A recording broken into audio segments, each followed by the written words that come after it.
حضرات گرامی، جیسا کہ آپ کے علم میں ہے کہ غزل نو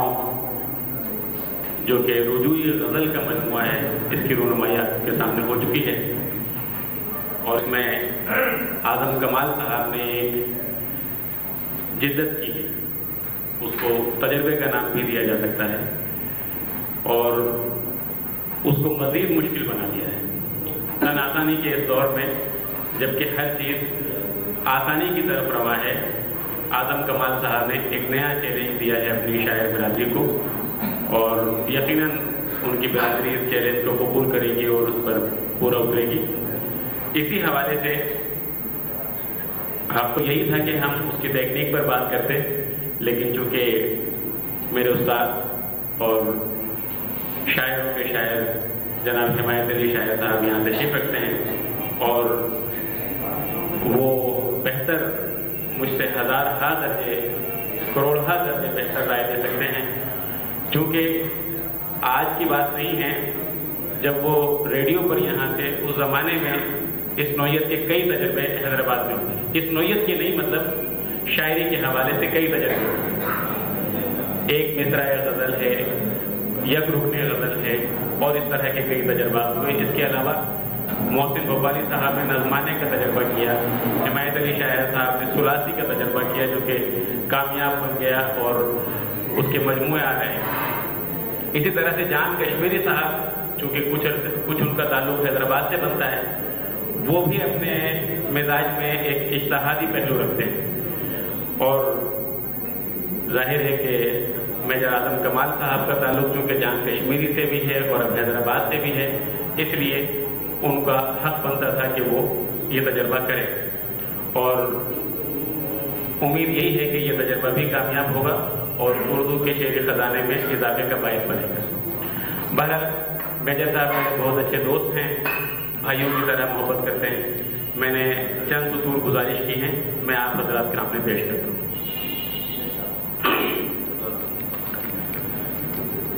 اعظم کمال صاحب نے اپنا شعری سفر کلاسیکی شاعری سے خصوصی رغبت کے ساتھ شروع کیا۔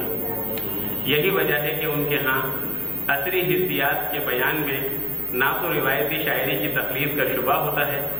اور نہ جدید شعراء کی طرح شعری اقدار سے بیزاری نظر آتی ہے۔ ان کا اولین شعری مجموعہ ساحل کی بھیگی ریت پر پچھلی صدی کے آخر میں منظر عام پر آیا۔ یہ وہ زمانہ ہے جب اردو ادب میں براہ راست اظہار کے بجائے علامت اور اس کے بعد تجرید اپنے امکانات پورے کر چکی تھی۔ مغربی ادب کی تحریکوں کے زیر اثر اردو ادب میں متعدد طوفان چائے کی پیالی میں برپا ہو کر جھاگ کی طرح بیٹھ چکے تھے۔ اس زمانے کے آس پاس جتنے بھی شعراء نے شاعری کی وادی پرخار میں قدم رکھا، ان میں سے بیشتر روایت کی مخالفت میں سینہ سپر ہو کر ان گمنام سپاہیوں کی طرح تاریخ کا حصہ بن گئے جن کی اپنی کوئی شناخت نہیں، مگر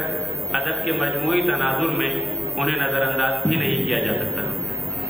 اعظم کمال نے شعری روایت اور جدیدیت ان دونوں انتہاؤں کے درمیان اس طرح اپنی آواز کو نمایاں کیا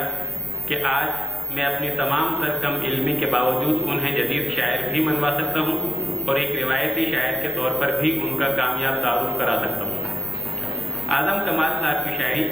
خواب اور شکست خواب کی شاعری ہے، اور ظاہر ہے کہ اس موضوع پر نوجوانوں اور بزرگوں دونوں حلقوں میں مقبول ہونے کی بہت گنجائش موجود ہے۔ اعظم کمال چونکہ عنفوان شباب ہی سے شاعری کر رہے ہیں اور عرض جبکہ وہ نوجوانی کا سنگ میل پار کر چکے ہیں اور ایک کے بجائے 2 مجموعہ کلام ادبی دنیا کو دے چکے ہیں، اور چونکہ مجھے ان دونوں کتابوں کے مطالعے کا موقع ملا ہے، اس لیے میں بلا خوف تردید کہہ سکتا ہوں کہ ان کی شاعری میں نوجوانی کے دور کی محبت کی بیدابی اور بزرگی کی حدود میں داخل ہوتی ہوئی یادوں کا پرتعاش ملال نظر آتا ہے، جو ان کی بالغ نظری اور وسعت مطالعہ کی دین ہے۔ ایسا لگتا ہے کہ انہوں نے جوانی کی دہلیز پر قدم رکھتے ہی محبت کا اعتقاد کیا، اس کے بعد انہیں جب اس جذبے کی لازوالی کا احساس دامنگیر ہوا تو آپ جانتے ہیں کہ محبت ایک سے کی جاتی ہے اور اس کے بعد تا عمر انسان اس کی پرچھائیوں سے اپنے حوصلے کے مطابق سلوک کرتا رہتا ہے، اور یوں ایک دھوپ چھاؤں کا کھیل انسان ساری زندگی اپنے ساتھ کھیلتا رہتا ہے۔ اس دھوپ چھاؤں کی حدود غم جانا سے لے کر غم دوروں تک محیط ہے۔ اس میں سیاست کے نشیب و فراز، افلاس اور طبقوں میں بٹی ہوئی زندگی، خوف و دہشت اور وہ سب کچھ ہے جو تیسری دنیا کے بے بس عوام کے مقدر میں لکھا جا چکا ہے۔ طول کلام سے بچنے کے لیے اکثر لوگوں نے اسے محرومی کا بلیغ عنوان دیا ہے۔ اعظم کمال نے ان موضوعات پر انوکھے لیکن سادہ طریقے سے اظہار خیال کیا ہے۔ چند مثالیں دیکھیے۔ نہ تم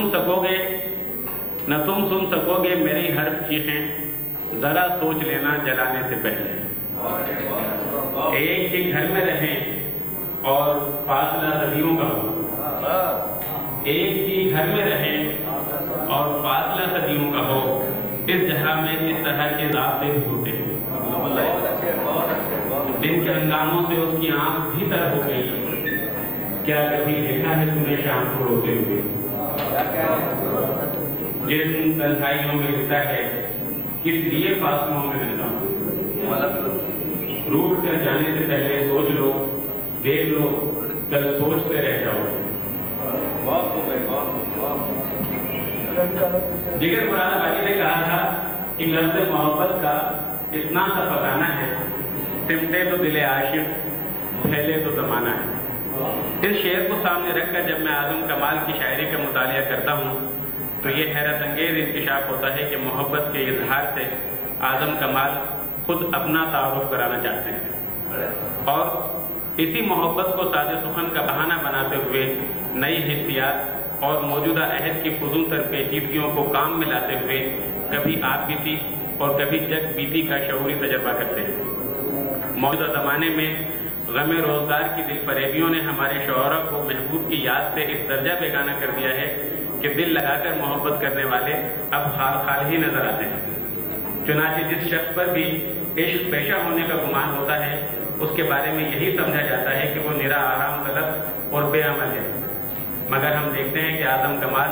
سراپا عشق بھی ہیں اور ساتھ ہی ساتھ مستعد سپاہی بھی۔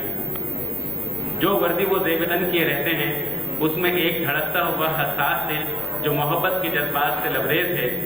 کس طرح زندہ ہے، اس کا جواب تو وہ خود ہی دیں گے، مگر میرا یہاں اتنا کہہ دینا ہی کافی ہے کہ اعظم کمال کی شخصیت اور شاعری دونوں میں یہ خوبی موجود ہے کہ وہ پارساؤں کو اپنی پارسائی پر اترانے نہیں دیتی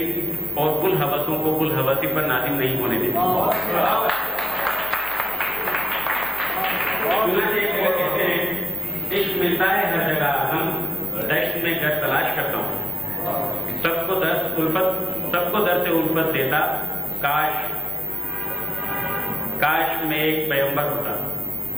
آخر میں بس اتنا ہی کہنا چاہتا ہوں کہ اعظم کمال کی طرح ان کی شاعری اور ان کی محبت دونوں جوان ہیں۔ شاید یہ شاعری بڑھاپے اور کہولت کی منزل میں کبھی داخل نہ ہو پائے کیونکہ ان کا جذبہ عشق سدا بہار ہے۔ انہوں نے تصوف کے قریب آئے بغیر محبت کے موضوع کے ساتھ اس بے باکی سے انصاف کیا ہے، وہ ہماری ہم عصر شاعری کا قابل قدر سرمایہ ہے، اور جب تک ہم اس سرمایہ کو قابل قدر نہیں سمجھیں گے اس وقت تک ہم اپنے دور کی پیچیدہ صورتحال میں محبت کے موضوع کی اہمیت اور اس کی قدر و قیمت کے ساتھ انصاف نہیں کر سکیں گے۔ شکریہ۔ حضرات گرامی، ان معروضات کے بعد جناب پروفیسر فاروق مغل صاحب کو میں رحمت کرام دیتا ہوں کہ وہ تشریف لائیں اور اپنا منظوم خراج